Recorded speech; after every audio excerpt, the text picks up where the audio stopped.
So we're now on to Love and Hate Week. So this is where the couples get to tell each other 3 things they love about each other and 3 things they hate. So this is going to be interesting. You know there's going to be some people that can't take criticism. Yes, this is going to be interesting. Well, as we saw, Gemma and Matt are still in separate rooms. So nothing's changed there. Nothing's changed. We then saw Whitney knock on someone's apartment door, only to find it's Duca's. So are you telling me that these two have split up again?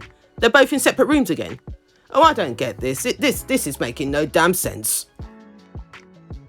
We see Whitney talking to the camera, complaining about Duca and his behaviour, how he's not being himself.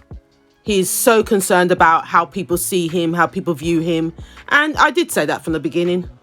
Yeah, I did say that. He's putting on a front because he needs to show himself in such a light, in a respectful way. And it's probably to do with his culture, his family. I get where he's going.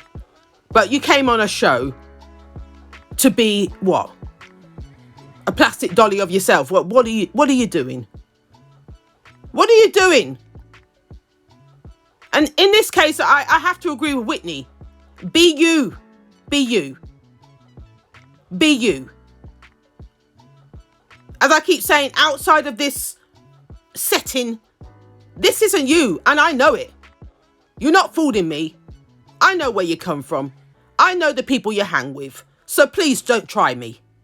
Don't try me. And the more I was hearing him talk within that conversation, I could see what Whitney was seeing. It's all for the camera. It's all for the camera. And as Paul said at the commitment ceremony, he shows no emotion. Yeah, it's all for the camera. It's all for the camera. But anyway, we've got one more week of you. Fingers crossed. This is make or break week. And really and truly, I can't see you two working. I don't care what you do this week. Doesn't make any difference. It's time for you to go. We then saw a conversation take place between April and George about last night's commitment ceremony. April saying that she feels lighter after last night. She got a lot off her chest, it looks like. And then George is saying that he feels slightly more confident knowing that she got emotional the way she did. Yeah, that's how he said it. But then she turned around and said a lot of it was frustration. Ooh. That throws a different spanner into the works there for her saying it that way. Yeah. Because I can understand the frustration. It's constantly having to reassure him. But at the same time, I understand where George is coming from because I'm not too sure I trust you either. You're talking the talk. But really, are you really going to be there? Are you really going to have his back?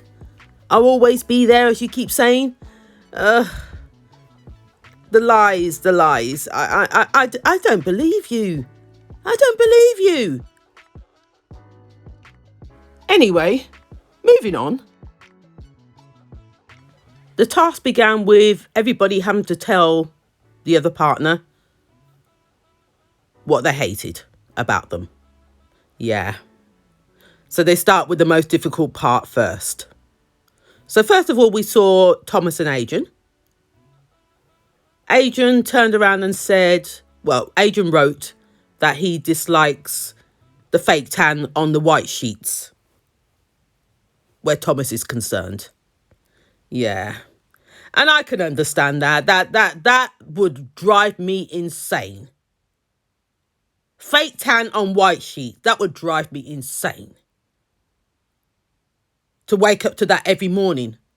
But Thomas says he needs that. He needs his fake tan. Oh, dear. And then on the other hand, we had Thomas saying he doesn't like when Adrian tells him off. But on the other hand, he says he couldn't find anything that he hated. He said, really, I secretly like these things when you tell me off. Oh, dear. Whatever floats your boat, mate. Whatever floats your boat. We then saw Keisha and Kwame. And Keisha was saying to Kwame that she wants him to surprise her more. Yeah. And his answer to that when talking to the camera was very much, he does that when he's into somebody. The more the love grows, the more he will surprise the person. Yeah. Kwame, I really don't play with you. You're just a game player as far as I'm concerned. Yeah, just you saying that tells me everything I need to know.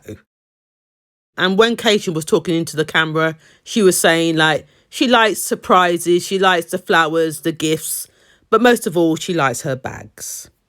Yeah, and we're not talking Primark. We're not talking Primark. And when it came to Kwame, he was complaining about the noise that Keisha makes first thing in the morning. It's too early. She makes too much noise, moving around the house, dealing with the kitchen, the pots and pans, the whole 9 yards. Yeah, that was his complaint. Moving on. Our next couple were Jenna and Zoe. And it was Jenna that was saying that Zoe can be stubborn and can be a little defensive.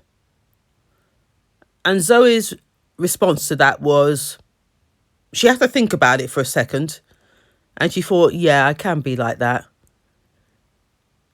And they sort of realised that maybe she needs to, before she speaks, just regroup, take it in, and then come again in regards to her response. So that's what they've agreed on. Yeah. Not too sure what happened to Zoe's part of it, but it then jumps to Whitney and Duca. And it was Duca that had to point out what he hated about Whitney. This is where I saw the immaturity. I really did this time. And I'm going to show you what I saw. You never make me coffee in the morning. Sometimes I want coffee in the morning. You take too long to get them ready. Is he here to play games? This feels like he's trying to get back at Whitney from the last task they had to do with the eye gazing. Ugh. He looks so stupid. I just want it to be genuine. Like, I just want it to be real. He's maybe not learning enough and growing enough. It's really exhausting just trying to, be strong and put on a brave face. Those were actually real tears. Tears of frustration. The poor girl. And I don't normally say that with Whitney. On this occasion, the poor girl. Now we're seeing more of the real day, behind the scenes type of life of the couples. I'm actually seeing what Whitney's seeing now. I can't believe I'm actually saying this, but I'm actually seeing and believing what Whitney is saying. If I had to deal with that every day, oh my God, I wouldn't have done the 4 weeks anyway. That just would have been me. I would have left in week 2. But I'm going to say it again. If she had started off on the right foot, we wouldn't be here. It's time for them to go home. It's time for them to go home. Again, we jump to our next couple. This time it's April and George. This has already started off on a negative note. It's not looking promising. And this is how it went. You know, when you question sometimes, like, the fact that someone might be looking at me and do I feel the same way about them? And I'm constantly saying, please believe me that my eyes aren't even there. But sometimes they are. They're not there. Let's add paranoia to the list of insecurities that he has. How she puts up with this is beyond me. When it came to George, his question to her was that he dislikes when she leaves out certain details from stories from her past. Yeah. George is judging me on my past. I don't want to have to tell him what I've done in past relationships, who I've kissed. The finer details of those situations don't matter. I think he's taken this really far, like too far. Yes, he is taking it too far. This is too much. I tried to get a date of birth off Wikipedia, and the story came up with her having a 3-month fling with the guy that she told me was a wet drip and she never saw again. And now I see on there's you being romantically involved, having a relationship. It's quite hurtful. The bit I didn't understand is why he would be Googling her. Why is he Googling her? I know her information is out in the public because she's Miss GB. But boy, this is a bit extreme. Not a bit extreme. This is extreme. And all because she left out some vital information in regards to a small fling she had for 3 months with some guy. Am I missing something here? Am I missing something? Okay, so she didn't tell you everything. And? It lasted for 3 months. They're no longer together. So what's the problem? What's the problem? You don't need to know every single detail about that relationship. No, you don't. No, you don't. That's her past. That's her past. Just like she said, she doesn't ask you about your past. So why are you so upset? I don't get it. No, I do get it. It lasted longer than you thought it did. Than she had said. And? What's your point? Are they still together now? No, they're not. So what's your point? And then we have the issue about guys looking at her. She's a woman. She's a pretty woman. What do you expect? What do you expect? Be real. Be real. Oh, this jealousy shit is not working for me. It's not. No. The insecurities are just too much. So a man can't even look at me now.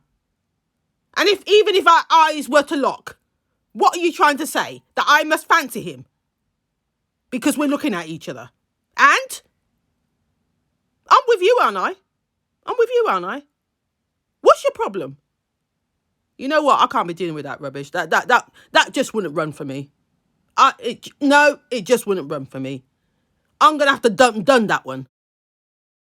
And then the stroppiness on top of it.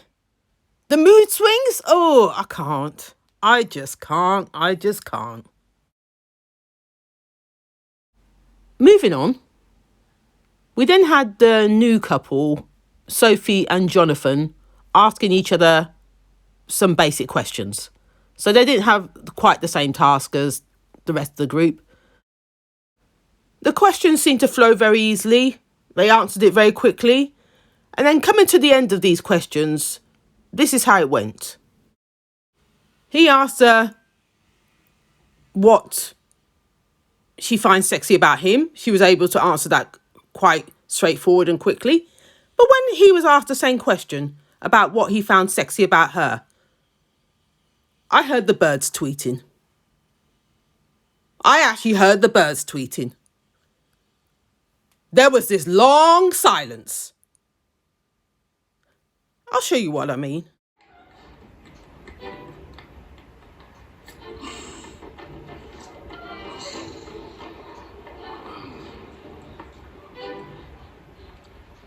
Oh my God.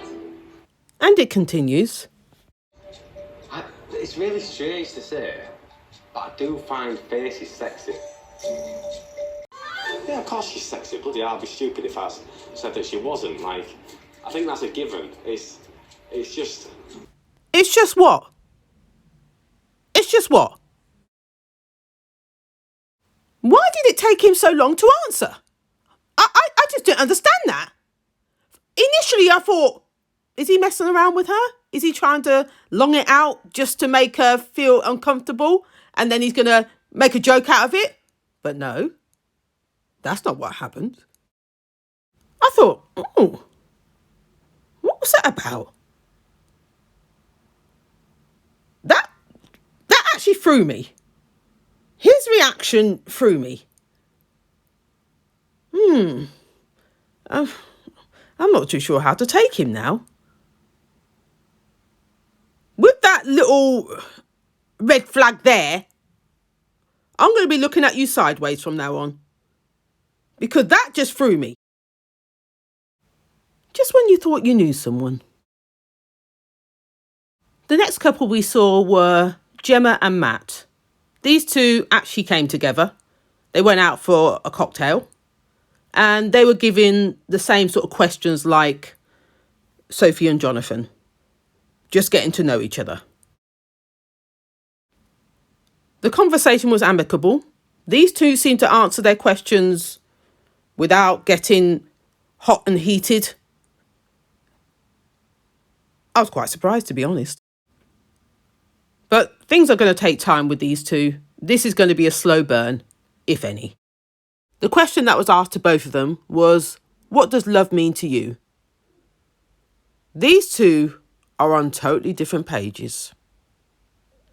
She wants the 2.4 kids, the white picket fence. He wants the total opposite. To him, that's his worst nightmare. That's what he said. His worst nightmare. Oof. That's awkward.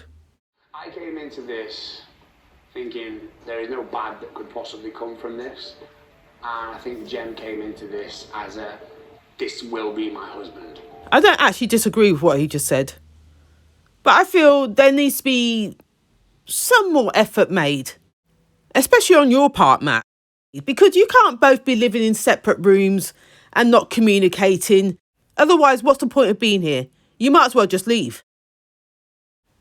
The next thing we saw was Sophie and Jonathan having dinner at Thomas and Adrian's apartment. Yeah, that was a nice little setup with those four. Within that conversation, we found out that Jonathan can be brutally honest and blunt, which we find Sophie's always having to correct him on. And Adrian's interpretation of that was that the intention is good, but the delivery is poor. That's what you mean. But he said, no. The intention is to actually insult. That's what he said. The intention is to actually insult. And with that, he gave an example. No, I just said that. I'd never personally want a girl that's got huge, bodybuilder legs and bodybuilder body, like someone who's really built up. I don't want someone that's got horse legs. That's what I said. And he continues to say, also, this comment was about how your legs may end up if you're doing the exercises that you continue to do. No. I found what he said very offensive. Very offensive. And he just kept going and going, digging himself into a bigger hole. What I don't like is people who get offended for other people. Do you know what I don't like? I don't like people who say, I'm allowed to have my own opinion, when no one asked for their opinion. They actually pushed it out into the air, and then everyone had to suffer their opinion. I just loved how Adrian shut him down. Oh, Adrian! Oh, I love how diplomatic you are. You make me laugh. I have the utmost respect for you because you just know how to be eloquent in the way you put things out there. I love it. Love it. I loved how they were able to laugh about it in the end. Yeah, that was a nice ending. But did you see Jonathan's face? He laughed to start with, but he felt embarrassed by that. A little red flag. I'm going to keep looking out for him because he's going to start showing his true colours. Initially, I thought it was Sophie I would have to watch out for, but no, it's Jonathan. But anyway, let's move on. We then see Whitney and April having a conversation about their partners. Well, having a conversation, they were complaining, to be honest. Yeah. And then we saw George complaining to Adrian about his relationship with April. We're just going round in circles. April and George had fallen out again. They were now sleeping in separate rooms again. I'm tired. Moving on. We then see the other couples telling their partner what they love about them. So first of all, we saw Keisha and Kwame. Keisha described Kwame as a super sexy beast. And Kwame said that Keisha was a good cook. Yeah, that was it. Then we had Jenna and Zoe. Zoe liked the fact that Jenna wants to make the world a better place. And then when it came to Jenna, she likes that Zoe has a mind of her own and she's not a yes person. Yeah, that's what she said. Then we had Shanita and Jordan. Shanita described Jordan as being very funny. He makes her laugh. And then Jordan described her as having a great bottom. A great bum, he said. Yeah, that's the best feature. Then we had Whitney and Duca. Whitney described Duca as being funny. He makes her laugh. That's what she said. When it's the two of them, when he's being naturally himself, she finds him very funny. And when it came to Duca, he said that he likes that she's not needy. And then another thing he said was he likes that he finds her considerate because she doesn't make a lot of noise when she gets out of bed of a morning whilst he's trying to sleep. Yeah, that's the other thing. I'm not too sure Whitney knew how to take that. When talking to the camera, she was saying, it's like Duca just flew through this. There was no thought put into it. Dear. I'm just lost for words. Moving on. Again, we're back to April and George. To be honest, things haven't improved here. We're still on the same topic of her not telling him all the details of her past relationships or relationship. And here's how the conversation went. When you fabricate and exaggerate the I'm truth, not it fabricating. becomes a lie to me. It becomes a lie. See, there we go. It becomes a lie to you. It's not a lie. Fact. It's not a lie. I'm sorry, but I have to agree with her. It's not a lie, fact. She just left out some vital information that he wanted to know. Anybody else would have probably just let it go over their head, but he wants to know every little tiny, minute detail about that relationship. And she wasn't willing and able to give it to him. And he's upset about it. That's what that's about. Why I'm telling you upset. how I feel. I feel like it's always about how you feel. It's never about how I feel. Really? Yes, George. It is. It is. And again, I'm going to have to agree with April. It is always about how he feels. He gets in a strop, she has to go and comfort him. He gets upset about something, she always has to run off behind him. It's too much. It's always about how you feel. If you two can't get on, then just done it. Let it go. Leave. Stop trying to make her something you want her to be. She's her own person. If you can't take her as she is, you need to leave. But to be honest, these two are flogging a dead horse. They're not compatible. I look at him and I see someone possessive, controlling. Even though there's certain qualities I like about him, there's something unnerving about him that bugs me. And all of a sudden, the program Snapped comes in my head. It's an American program, a real crime documentary. I can actually see him featured on there. Because one of these days, he's going to snap. He seriously needs to seek therapy. He needs to be continuously in therapy. Because this isn't right. Moving on, we then see Keisha and Kwame. We saw Kwame buy Keisha a bunch of flowers. As he said, he did listen to what she said about she likes gifts. So he bought her a bouquet of flowers. Very pretty they were. And then we saw him recite a poem to her. I thought, now that's starting to make sense. When I say he's a lyric man, all I hear from him is lyrics. This is it, poetry. I actually thought I was on the set of Love Jones. However, Keisha did appreciate the poem, the flowers. She was grinning teeth. Very happy. Very happy indeed she was. He talks better with poetry, he says, than actually talking. But we know Kwame loves to talk too. I'm still not convinced that these two are meant to be. Finally, the last scene we saw was with Matt and Gemma having dinner with Shanita and Jordan. Again, another disaster. It started off well, and then it went downhill. Here we go again. Me and Jem miscommunicate sometimes. We can now see different things about each other than we were unable to see last week. Yeah, and that only comes from spending time together. Ouch! I heard the backbite from Gemma. If I've been stuck with you, That is how you feel. That is how you feel. Awkward. Awkward.